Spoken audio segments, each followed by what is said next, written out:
Yourselves? Yeah. Yes. So my name is Maan Sacdalan. You guys must have seen my name before in support. I don't know if you guys remember me. I used to work for Engaging Networks. I worked with them for a couple of years. But I moved over to National Trust for Historic Preservation with Alan. Segue, Alan. Hello, I am Alan Gordon. I also work with the National Trust for Historic Preservation, been there about 3.5 years. I manage the data ops and analytics teams at the Trust. We're in a very exciting time right now. I'm excited to look through this presentation today. It really documents the journey that we've gone through over the past couple of years and how we've really started to look at technology in different ways and how we've started to really maximize our ROI in looking at this platform and the wonderful expertise that Maan brings to our team. So we're gonna start with an outline. It's gonna be a short presentation. We really just wanna showcase what the Trust has done to move over to EN. As you know, a lot of people like either move from one platform to another, one ECRM to another, one database of record to another, and we just want to showcase like what are the tools that we used to actually migrate to Engaging Networks. Again, Alan's my senior director. I am the director of digital production and database management, and let's start. Yeah. So the National Trust for Historic Preservation, we are approaching our 75th birthday in 2024. We were originally chartered by Congress. We are preserving America's history, leaving an indelible footprint behind, protecting historic buildings, landscapes, making sure that tomorrow, the kids tomorrow, the next generation, the millennials have something to remember 40 years from now when everything has been knocked down and there is nothing else to remember about history. We're really trying to preserve history and make sure that the appreciation for it really is a part of the American story. So the migration, this was I will say this was probably one of the most challenging processes. You probably are aware that most groups, once you get onto a platform, it is really, really challenging to leave it. We were on Luminate for 15 years. A majority of the team that worked on the Luminate platform, they were very comfortable with the tools they had, even with the static roadmap and not a lot of robust functionality. Status quo sometimes is a lot easier with technology and the fear of migration and what it's going to take. So we decided to look at the entire universe and try and figure out what product is going to work for us. What do we need to, how do we get to where we want to be in 5 years, looking at what we have today and looking at the other products out there. So we decided that we were going to bring some of our in-house vendors to the table. When did you started looking for a platform back in 2016, right? 2016, Yeah. We started migrating, got introduced to the lovely Engaging Networks folks. Elise Ledsinger was amazing through the process. Came to the conference, was just doing a little research initially. A year later, came to the conference, and I was starting to write the RFP to replace the system. And then through the RFP process, we really had some great conversations with a lot of key industry people. We looked at other platforms like Every Action, Blue State Digital. We vetted every platform out there to make sure that we were making the right decision for what fits our business models, our advocacy team, broadcast emails, marketing automations. We wanted a state-of-the-art platform. Getting from point A to point B really required a lot of internal conversations where we needed to assess what was working, what wasn't working. And we came to realize that we were lacking tools that a lot of other organizations that had engaging networks were currently using.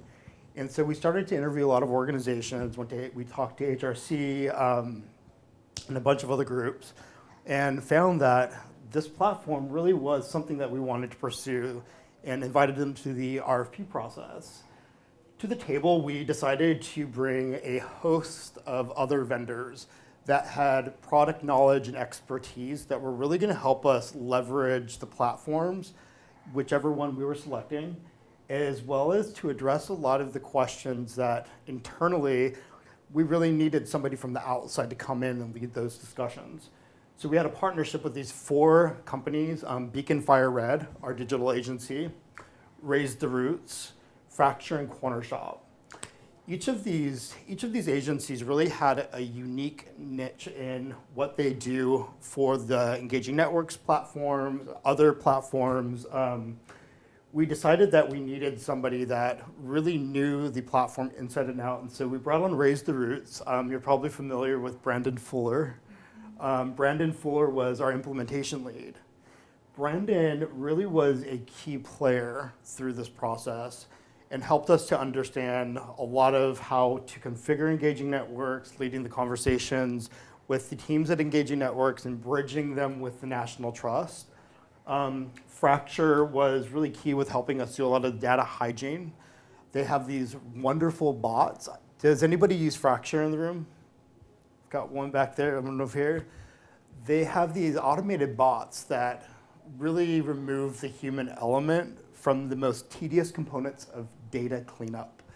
And they streamlined our entire process, merging over 20,000 duplicates in Illuminate in 3 days. Corner Shop helped with our middleware sync. We have a custom middleware that sits between our CRM and between Engaging Networks. And formerly Illuminate, we unplugged the API, plugged the new one in, and Corner Shop built that for us. All in all, we were able to really take a full assessment of what does the world look like today in Illuminate, and what does it look like in Engaging Networks? And really, how can we leverage the platform and make a splash and unveil something that is really gonna be a wow factor for a lot of people? So what we did, we decided to assess our pages, and So, this is a screenshot of Illuminate page, and I wasn't there to take as many screenshots, but I got one. So as you can see, it is not as mobile responsive. This is the image. This is the page. You've got the buttons up top here. You've got the buttons up top. You've got a header text that sits right behind a background image, and then when you get to the forms, you can see how long it is. And for those who are with Illuminate, you guys know you probably struggled with creating the forms and know how long it takes to duplicate these forms or add or remove and validate and all that. So having that in mind, we've worked with the agencies that we have with Beacon Fire Red, and we've come up with something like this.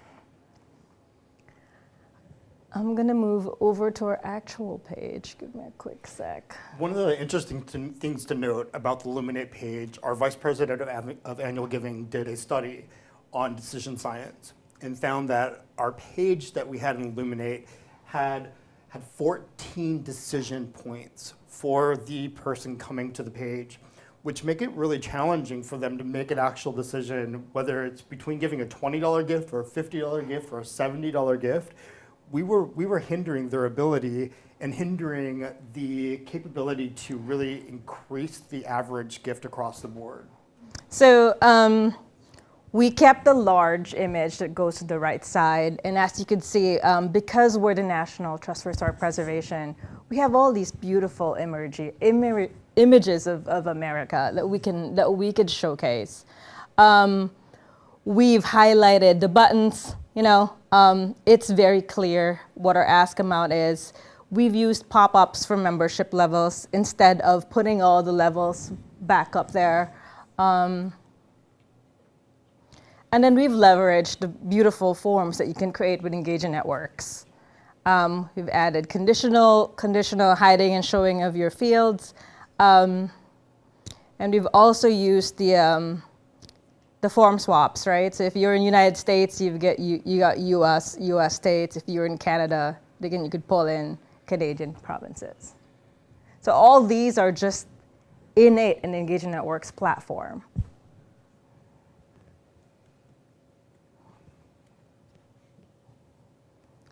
Oh, my mouse.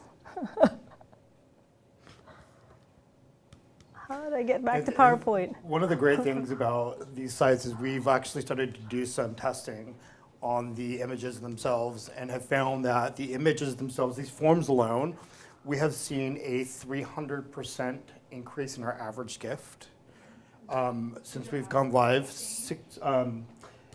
Starting the average gift ask at $50 and not at 15 was a really big change that we made. And we're starting to see a really big drop off of those lower level gifts. People, the first gift that they're giving to us is $50 or greater. I just want to showcase the responsive site. So you could see that it's pretty nice. Okay. I think I have to go back to my presentation real quick. I can't find it.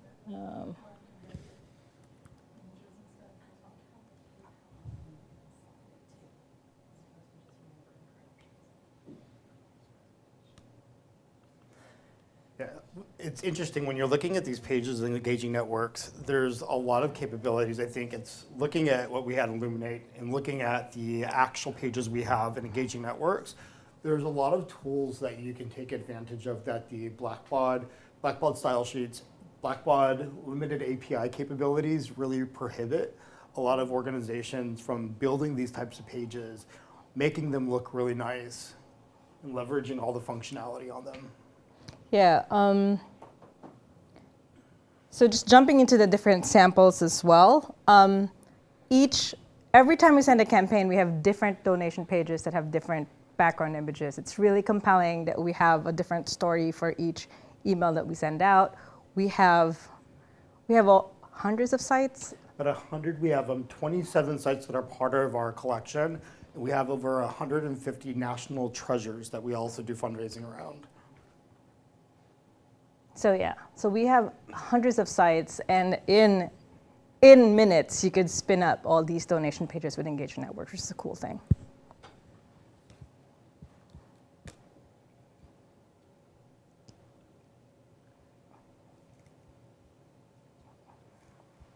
Okay, so that's for the design pages. So then we brought on, so engagement networks is not just do pages. You have emails, you have advocacy, and we also did our year-end with engagement networks. And key factors, I think, with year-end using the engagement networks platform, not only can you create all these HTML emails, it was really easy duplicating and spinning up emails within the platform. Ian also has conditional content. I don't know who's using conditional emails. Awesome. And then we've also found out, because Beacon Fire Red is our design agency. They've got a big win for queries. Who here has built queries with a different platform and queries with engaging networks? So the blue, the red, the blue, the green, and the red. It has been like my favorite. I know if you guys all know, I used to work at EN. But that's like my favorite thing to teach, because it is the easiest way of like creating all these groups. You know, it's like so logical that you have a big query, your whole universe, and then filter it and then exclude. And it's just as simple as that. Just like what I was talking about earlier, even with peer-to-peer, you can just query out those who have donated for peer-to-peer, put them into a welcome series, and then put them in a profile, and there you go. Do you want to talk about our new internal business rules? Yeah, so one of the biggest challenges coming over from Illuminate as we were going into engaging networks was our source code is the main component for building GIFs, for understanding how to treat it as membership in the CRM. And one of the challenges we had with Illuminate was that the source code, the way it's built in Illuminate, it's very, very challenging to get the source code data to pull out into the form to sync into the CRM. With Ian, we were able to build the native source code into the actual URLs that pass through into the CRM, and we're seeing a lot more good data hygiene around our source codes, less exceptions, but we're able to track things a lot easier. The tracking parameters we're able to build into the URLs as well have really helped us to see the full picture. Key elements that were missing before, those unknowns, those people who they come from phantom pages and you don't know where they're coming from. Ian has so many capabilities to do a lot of URL tracking that really helps you to keep those native components as well. So what we've done is we've set a business rule that we cannot create a new page if there's no source code. We cannot send an email if there's no source code. It is ingrained now with the whole team that they'd wait for source code before they even duplicate a page, which is so awesome. The source code is a 6-digit, it's a 6-digit, multi-digit character code that pulls in if it's social, if it's web, if it's 2019. So it's pretty cool how it's set up. But setting those business practices is key. So then with those source codes, you could use the embedding URL. You could use the source code into every single link of your email that you're pushing out, or every single thank you email link that you're using after an advocacy campaign. Oh. Okay, so here are some samples of our year-end emails. We've started to do a lot more testing with the emails, and we're going to start to be a lot more progressive with our testing. A lot of the functionality in Illuminate with how it synced with the CRM, and a lot of the factors that were really prohibiting us from doing good testing in Illuminate, we're seeing that EN it's such a robust engine to do a lot of this testing, and you can do one of the great things that we really love is this email right here. As the graphic fills up, as the donations are coming in, it's really neat to see graphics that really are able to gauge where you are real time.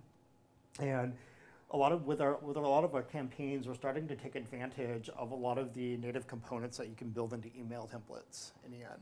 And I don't have, these are screenshots, but for every single link that you click on, it actually takes you to these images. So all the donation pages are different based on what email you receive.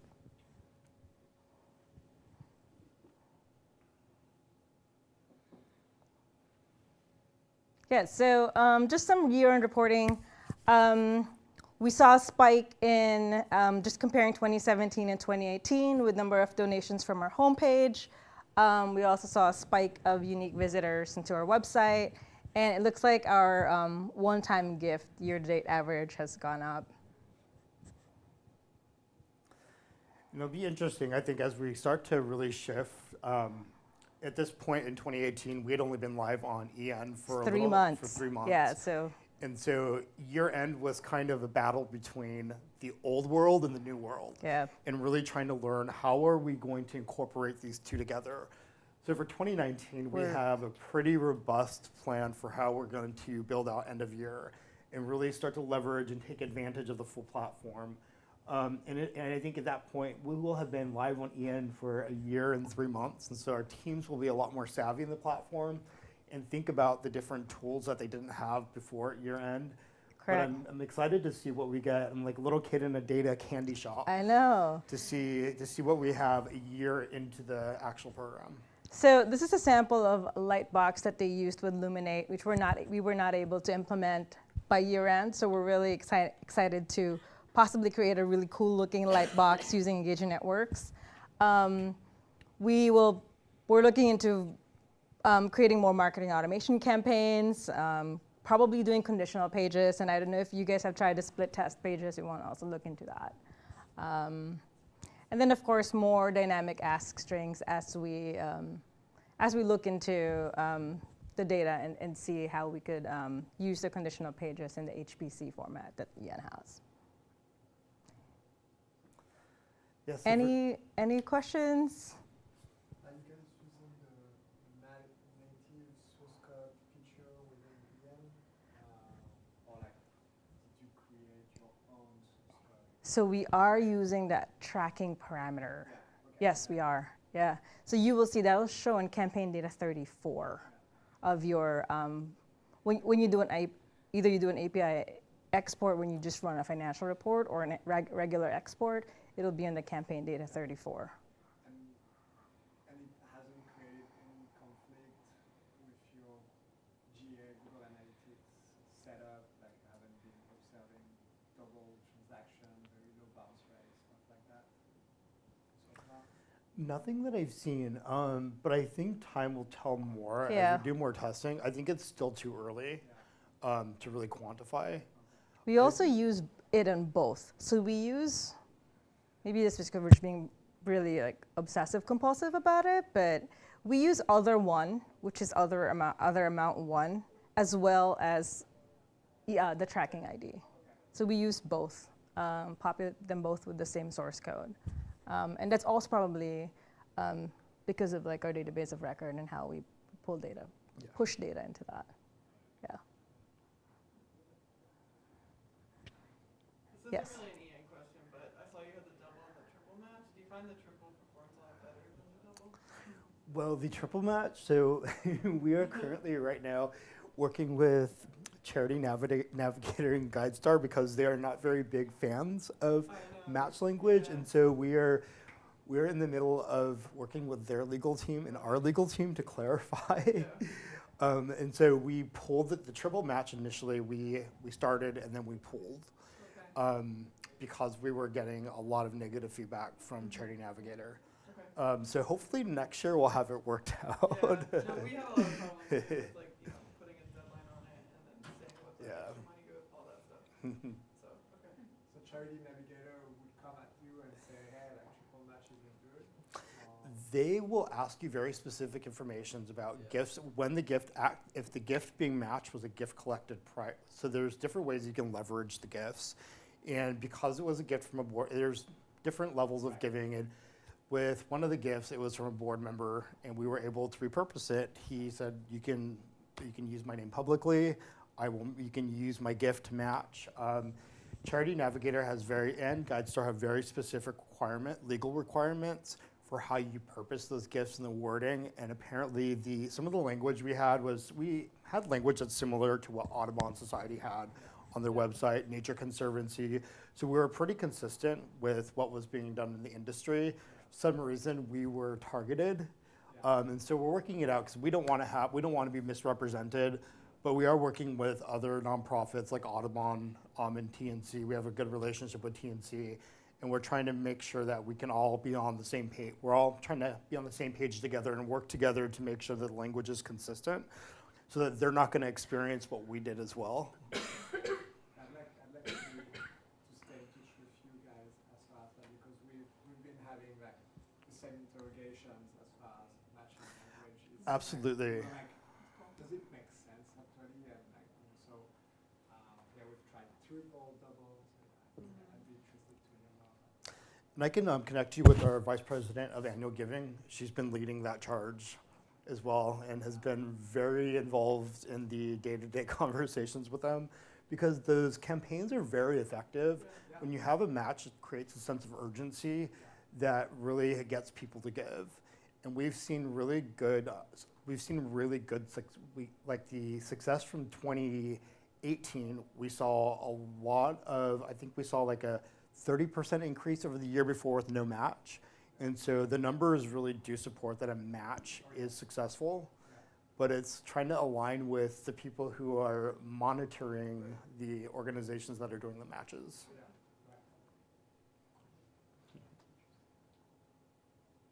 Any other questions? I just have one more, sorry. Yeah. With going back to that, how you had the little graphic that you said fills up in real time. How did you use that? Is it like? So that's just a widget. It's a widget in Engaging Networks. I could show you. Yeah, thank you. After.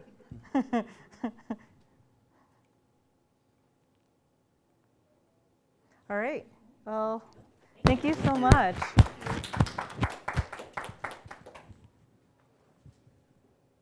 You're all going to the EN conference tomorrow? NTC conference. I mean, NTC conference. Sorry, I have East Coast brain. Oh, he also had midterms. I didn't